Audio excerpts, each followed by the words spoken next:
Has Dr. Joel helped make your life a little happier and healthier? Consider supporting the show for as little as $1 a month so we can continue to bring you the content you love. Just go to patreon.com/JoelWade. That's patreon.com/JoelWade.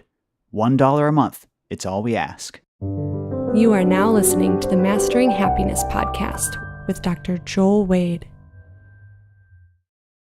Gratitude is a powerful force for good. It's in many ways an antidote for negative rumination and emotions, and gives us leverage for a much higher sense of well-being and all the physical health advantages that go with it. But today I want to talk about how to go beyond simply appreciating the good people and opportunities in your life and boost the power of gratitude with a relatively simple shift in perspective. I'm Joel Wade, and welcome to today's podcast. Gratitude strengthens our willpower, improves relationships, boosts creativity, enhances athletic and academic performance, and deepens our sense of spirituality. Robert Emmons, author of The Psychology of Gratitude, has found that keeping a gratitude journal, a written account of the things we're grateful for each day, is one of the high-leverage actions that makes a happier, more successful life.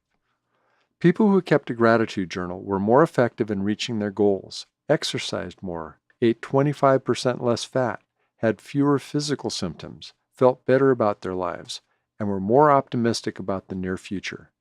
The level of stress they experienced and corresponding cortisol levels in their systems decreased, as did depression.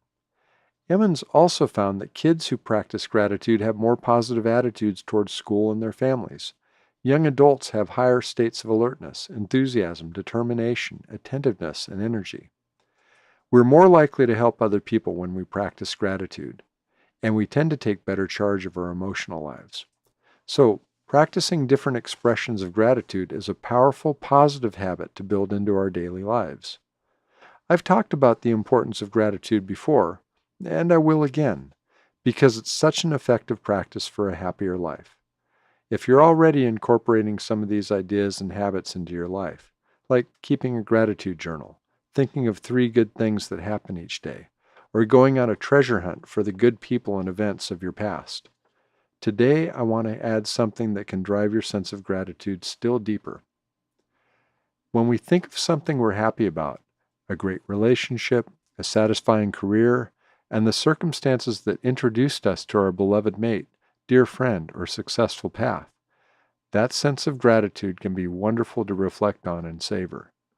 But we can feel that gratitude even more deeply if we imagine what life would be like had those things not happened, had we not met our mate or found our calling. I met my wife Sue 27 years ago at a Thanksgiving party hosted by some friends of ours. The chances were good that I would have missed that. Normally I would have been with my extended family. Thanksgiving was always a favorite of my parents, but this year they hosted our family dinner on Friday, so other family members could be with their respective in-laws. Had my parents not changed that routine that year, I wouldn't have been at that Thursday evening Thanksgiving party, and Sue and I might never have met. And then we never would have been married. We would never have had our kids, and the life we know would be different in so many ways it's hard to fathom. Many other circumstances lined up just right to lead to that night that might not have happened. My wife might not have come to the dinner. She almost didn't. One or both of us might have lived in another town. We might not have known these particular friends. It's pretty remarkable if you think about it, that 2 people ever meet. But people do, and thank goodness we did. How about you? If you're happily married, can you imagine what might have happened had you never met? The ways your lives have been enriched that would never have come about? This can apply to other situations as well. When I was 20 years old, I went to a workshop given by Nathaniel and Devers Brandon. At the time, I was a biology major in college, without a clear idea of where I was heading with it. It was at that workshop where I had an epiphany, and I knew that this kind of work was what I had to do. It was crystal clear for me. I spoke with Nathaniel during the workshop, and he was very kind to me. That Monday, I changed my major to psychology, and I've never regretted it. It's been a very exciting and satisfying career for me. But what if I hadn't gone to that workshop? What if Nathaniel had been irritable or discouraging to me? What if I went to some other workshop by some other teacher that was awful? I may have ended up doing research in biology or selling real estate or who knows what else. I might have been perfectly happy and successful doing something else, but I wouldn't have gone down this particular road, and I wouldn't be the man I am today. When I think of how close I might have come to missing these huge, life-changing, and positive events in my life, I feel a depth of gratitude for my life path that would be hard to reach otherwise. Now, this won't do much for parts of our lives that are unhappy. It won't change things magically from miserable to wonderful. While some of the other gratitude exercises from my previous podcasts will have a positive effect regardless, this extra element will only be helpful for things we're already at least somewhat happy about and grateful for to begin with. And it's best not to let yourself get drawn too far into thinking about if the good things hadn't happened, just enough to feel the relief and joy in knowing that they did. And let me mention something else that we tend to do with what we're unhappy about.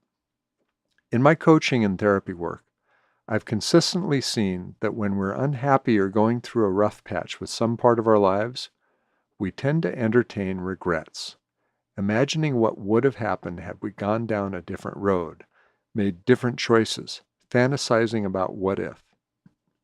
In the midst of hard times, to fantasize like this can bring a moment or two of relief, but that relief is fleeting, lasting only the time we spend in the fantasy, and usually only makes things worse in reality. When we do this kind of wishful thinking from a painful place, imagining other roads we might have gone down in the past, there's one consistent and dangerous quality to it. We always imagine the best possible scenario is what would have happened. But in the real world, this almost never would have been the case. Other negative things would have likely happened had we gone down that other road. Unforeseen challenges, obstacles, even tragedies. And those things may have been much worse than anything we've experienced in the real life we've lived. So, by comparing what's actually happened in our life to some positive fantasy of an alternative path, skews the whole fabric of reality within our minds and makes it harder to appreciate just how fortunate we are with what we do have. Spending time imagining what if around our troubles takes us away from facing our problems and from finding real solutions for our current pain. But let's come back to enhancing our gratitude. What we're talking about with this exercise are not the places we're hurting, but the things that we feel fairly good about. Imagine the favorite parts of your life, and then imagine what if you hadn't gone down those roads? If things hadn't opened up in a certain way to present those possibilities to you in the same way. It can feel sad at first to think of things this way, and it's best not to dwell on this for very long. Just touch into the possibility that you might not have met, or that some good thing might not have happened. And then immediately remember that you actually did meet, and the good things did in fact happen. Using this deliberately with the things you're happy about can make you happier still. In the classic Frank Capra movie, It's a Wonderful Life, George Bailey is so despondent from some awful events that he's on the verge of committing suicide. Clarence, a new angel hoping to earn his wings, comes to him and shows him what life would be like had George not existed. From the things Clarence shows him, George comes to appreciate the good that his existence has brought, the many ways he has deeply and positively affected people. He also sees how much he had taken the effect of his life for granted. Seeing clearly what his absence would have meant and would mean for so many people he cares for puts suicide out of the question and brings him to a state of profound gratitude.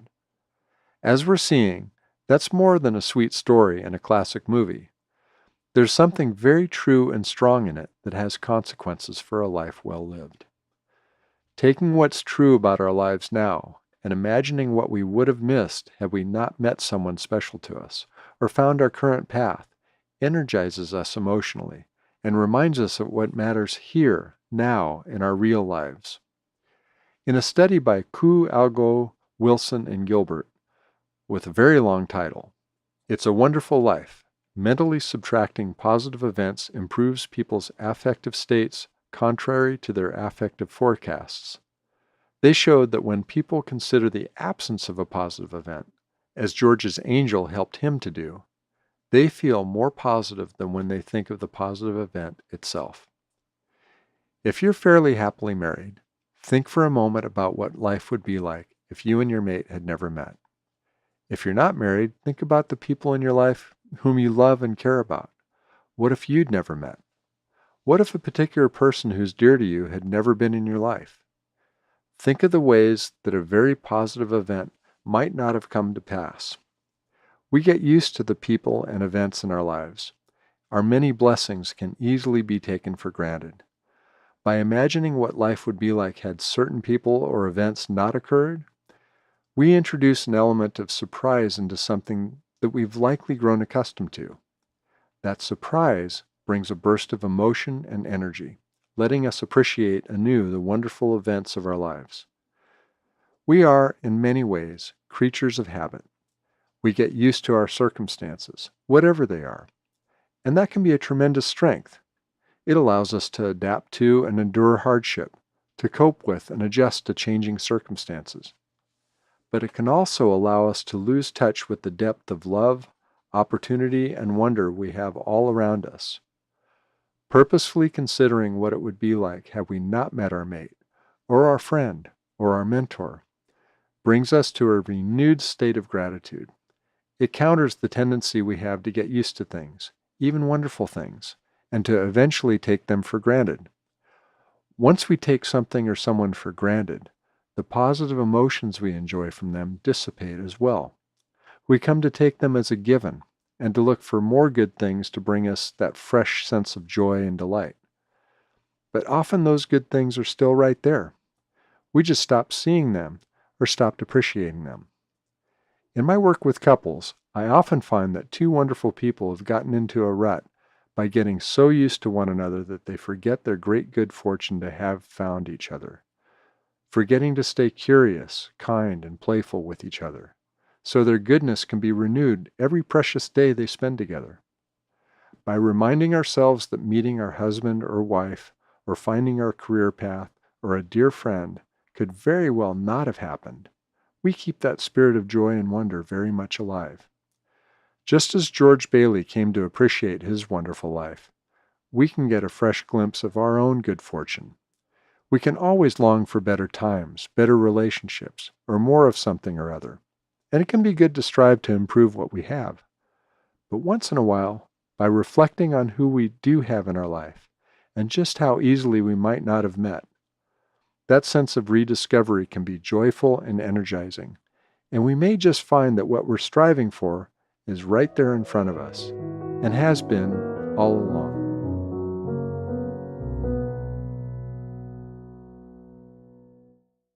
A Master's Course in Happiness is a monthly, in-depth program to help you actively, purposefully, and effectively live a happier, more fulfilling life. This course is designed to teach you the skills and principles that you need to bring the best you have to offer, inside and out. Over the course of 12 months, we'll explore what I've found are many of the fundamentals of living well. Through audio, video, and written material, you're supported to learn and practice specific actions each month that will strengthen you, inspire you, and enable you to lean into life more fully. These are skills and principles for self-mastery across all the circumstances and personalities I have ever worked with for nearly 4 decades, based on solid research and experience. And right now, exclusively for my listeners, you can experience the Master's Course in Happiness at a great discount. Use promo code MH1, promo in all capitals, to get this $467 course for only $295 today. Visit www.drjoelwade.com. That's drjoelwade.com now, and use promo code MH1promo to receive this amazing course for only $295. A Master's Course in Happiness is designed to give you the most powerful skills that I can offer in a course. It will give you the tools and knowledge to apply yourself fully to the mission of mastering yourself. That's www.drjoelwade.com. Promo code MH1 promo, all in capitals.